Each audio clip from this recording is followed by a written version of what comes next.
I think it's changed the way people live. They live inside.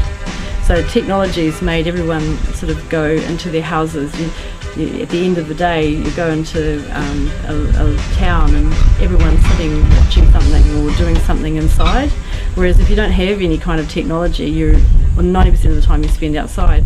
They become enclosed inside boxes and they become almost shy. I think everyone's become almost viewers and not actually doing as much. So it has, I think life has changed and technology is what's done it.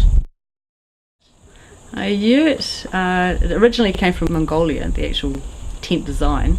However, this one that we're living in was built in California.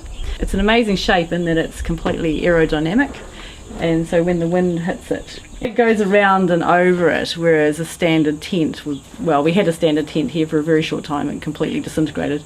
It's structurally amazingly strong. It's got a wooden frame that basically everything fits over top of it, and there's no real guy ropes that come out from it, so it's a good space in that it doesn't take up extra space like a normal tent with the lines coming out, the guy ropes. It's a round shape. It's kind of beautiful. Yeah, really much nicer than a square tent. Yeah. Okay, with this is a 10 metre square shed, and we wanted to have a garden as part of the living space. Yeah, this is all rocket and mescaline salad and all that sort of stuff in there. Everything's just cooked in here, and an old safe. So it works really well. Like come summer, we're going to have to do something else. So I'm thinking of digging a cool store room into the bank here, and then line it with bricks, and then just make something that stays really nice and cold. So yeah, this is the summer shower, which is always very interesting. People are a little bit shy.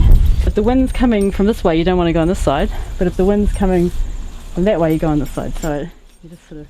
We're building an amphitheatre down the bottom there. That's what that big flat bit is down there, and there'll be terraces coming in the hill cut up so that people can come, and if they want to do a performance, they'll have that as their backdrop and they can come and stay here.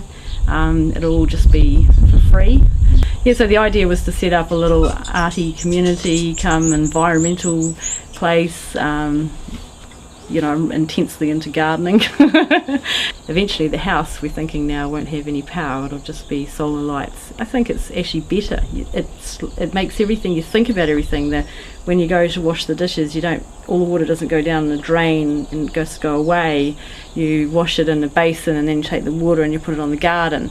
And so nothing is wasted. We've got the compostable toilet, which some people will probably find that really hard to relate to, but it works really well.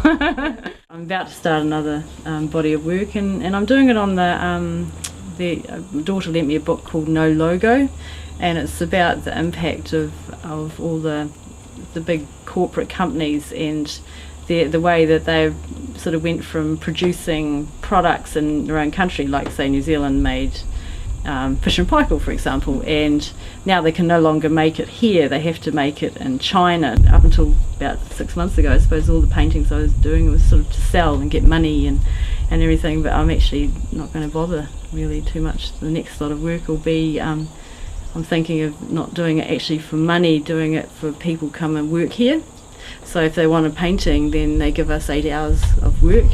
Change the whole way that I exhibit my work and sell it, so I'm thinking of having a complete turnaround now.